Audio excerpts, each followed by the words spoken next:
Something happened 63 years ago that has haunted me my entire life. Hi, welcome to my channel. Today, we've got a story from r/nosleep that will send chills up your spine. Sit back, relax, and grab some snacks. Before we start, if you have some scary personal experiences that you want to share, feel free to email them to me. Let's get started. It's official, I'm an old man.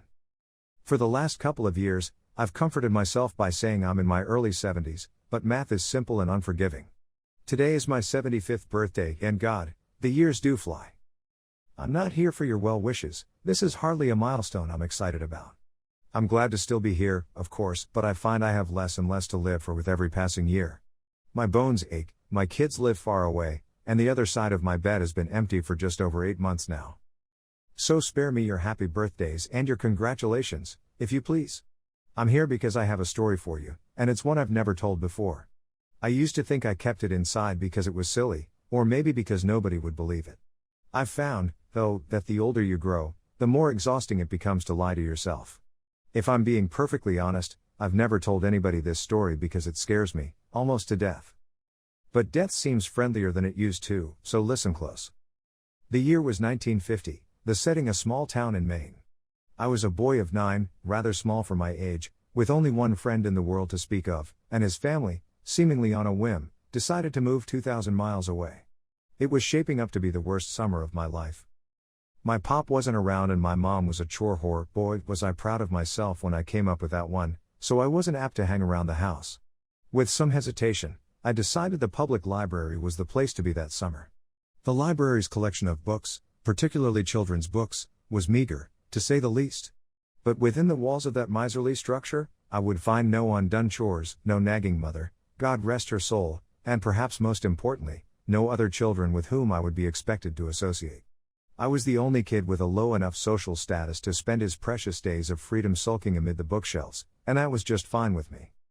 The first half of my summer was even more dreadful than I had imagined it would be. I would sleep in until 10, do my chores, and then ride my bike to the library, and by bike, I mean rusty log of shit attached to a pair of wheels. Once there, I would split my time between unintentionally annoying the elderly patrons and deliberately doing so. One pleasant lady interrupted my incessant tongue clicking to hiss a "shut the fuck up" at me, the first time I ever heard a grown-up use the F word. Big fucking deal, I know, but in those days it was unheard of. The dreary days turned to woeful weeks. I had begun praying for school to start again, until I discovered the basement. I could have sworn I'd roamed every inch of that library, but one day, in the far corner behind the foreign language collection, I stumbled across a small wooden door I had never seen before. That was where it all began. The door was windowless and made from oak that looked far older than the wall in which it rested. It had a knob of black metal that quite literally looked ancient. I wouldn't have been surprised to learn it was crafted in the 17th century. Engraved on the knob was what appeared to be a single footprint. I had the sense that whatever lay beyond this door was forbidden to me, and therefore probably the most interesting thing I would encounter all summer.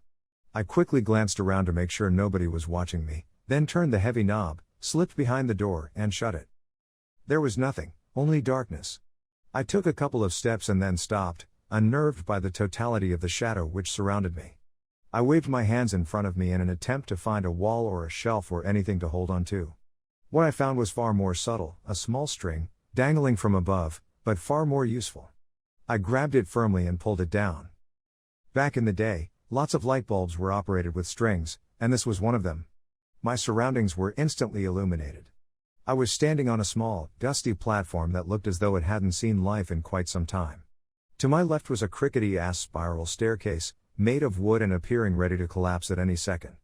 The bulb was the only source of light in the room, and it was feeble, so when I peered over the railing to see what lay below, the bottom of the staircase dissolved into the darkness. I was beginning to feel scared. This place, wherever I was, seemed to have no business in a town library. It was as though I were in a completely different building. But no 9-year-old likes to let a mystery go unsolved.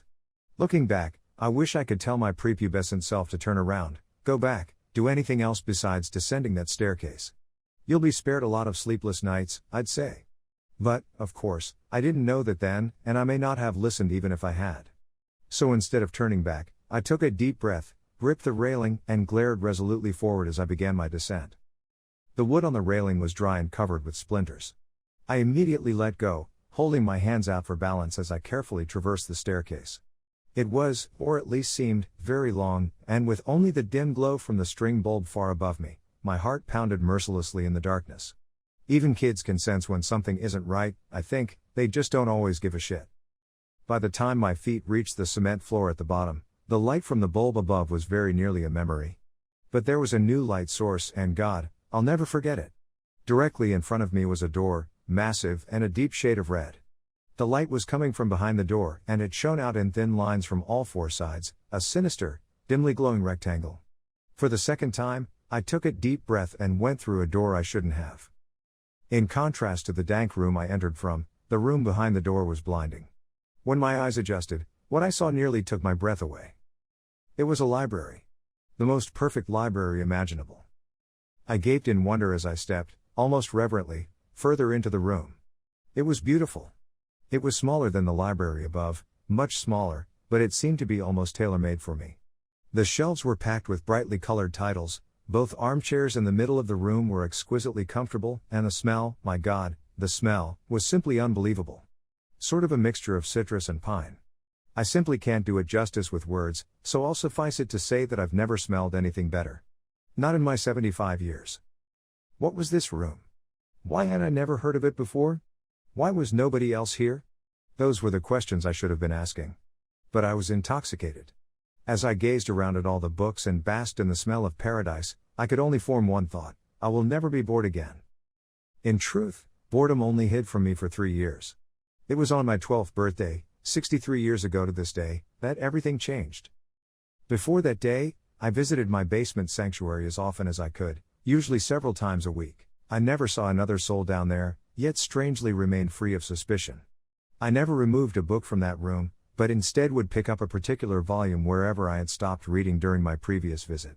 I sat, always in the same deep purple armchair, and always leaving its twin barren and directly across from myself. That armchair was mine, the other was, well, I suppose I couldn't have articulated it then much better than I can now. But it wasn't mine, that's for damn sure. On my 12th birthday, I arrived later than usual. My mom had invited a couple of classmates and some cousins over to our house to celebrate, a gesture which I found more tedious than touching. Really, I just wanted to spend my birthday sitting and reading and smelling paradise. Eventually, our guests went home and I made it to the library about 15 minutes before closing time. That didn't matter, the workers never checked down there before they locked up. I was free to stay as late as I wished. This particular night, I was devouring the final chapters of an epic adventure, knights, swords, dragons, and the like. I didn't smell it until I read the final words and closed the book. The once exquisite aroma of that room had turned sour. I sat for a moment, unsettled. Objectively, I could recognize that the smell was the same as it had been before, that mixture of citrus and pine. I just perceived it differently, and I didn't like it anymore. It was the nasal version of an optical illusion, you know, the one that looks like a young woman glancing backward, but all of a sudden you see that it's really an old woman facing toward you. You can't unsee that, and I couldn't unsmell this. The spell was broken. The odor also seemed, for the first time, to be coming from somewhere specific. With a fair amount of trepidation, I stalked around the room, sniffing the air like a crazed canine until I came to a shelf near the back. The shelf was perfectly normal, except one title, a large, leather-bound cover of solid faded maroon, with one striking black footprint at the top of the spine. This was the source of the smell. I opened the front cover, and saw one sentence scrawled neatly in blood-red ink atop the first page. Rest your sorrows down, friend, and leave them where they lie. I stared at this sentence, mesmerized, as I began to retreat to my chair. I turned a page. Blank. The smell became stronger. Another page, blank, and the smell grew stronger still. I stopped for a moment, suppressed a gag, and continued walking. Then, as I neared the armchairs, I turned one final page, and there, in the same sinister print, was the last thing I expected to see, my own name. I dropped the book. I began to sprint toward the door, but as I shifted my gaze forward, my heart leapt to my throat and I stopped in my tracks. The empty chair wasn't empty anymore. An aged man in a suit sat before me, one leg crossed over the other, contemplating me with piercing gray eyes and a slight smirk. This was all too much. I fell to my knees and expelled the contents of my stomach onto the carpet. I wiped my mouth, staring at my vomit when I heard the man let out a chuckle. I stared at him disbelievingly. "Who are you?" I asked, panic in my voice. The man leapt to his feet, grabbed me gently by the shoulders, and helped me to my chair. He sat, once again, in his own.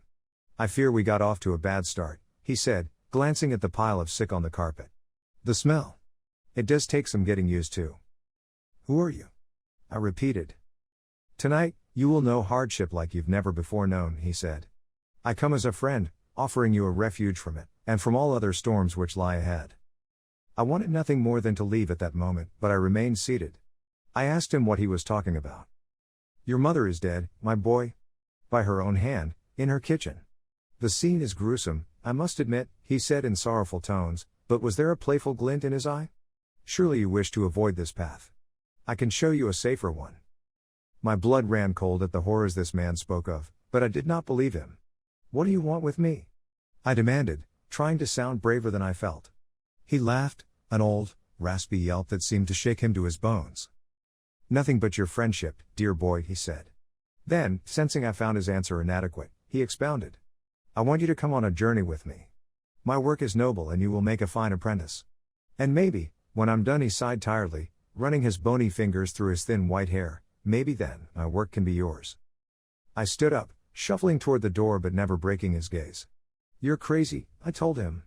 "My mom isn't dead." "She's not."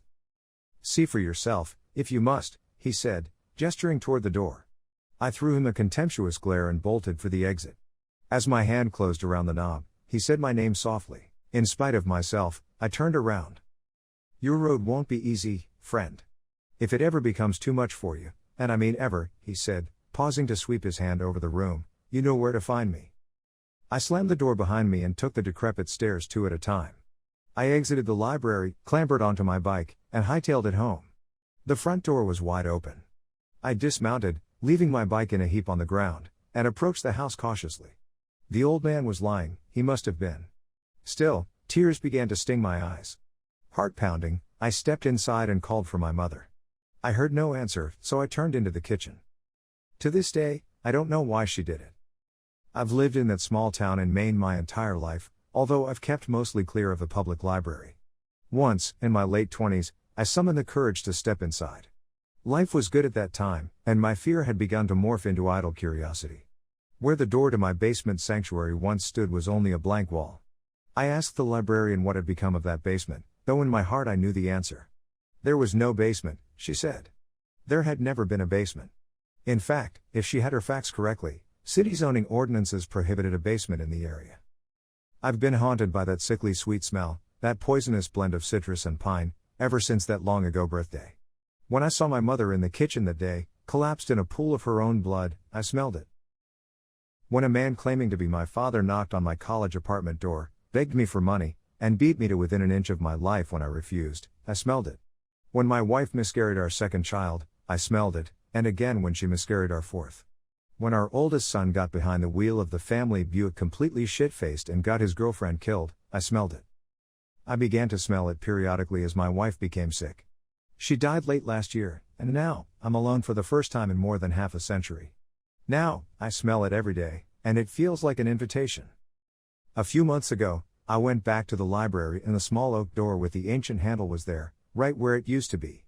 My evening walk has brought me past that library every day since, but I haven't gone inside. Maybe tonight I will. I'm frightened to die, yes, but lately, I'm even more frightened to keep living. The old man was right, my road hasn't been easy, and I doubt it will get any easier. Rest your sorrows down, friend, and leave them where they lie. He promised relief. A refuge, he said. Was he right about that too? There's only one way to find out. After all, I still know where to find him. What do you think about this story? What did you feel while listening to this? Let us know in the comments down below. If you liked the video, subscribe to the channel to see more videos like this. Hit the notification bell to make sure you never miss an upload.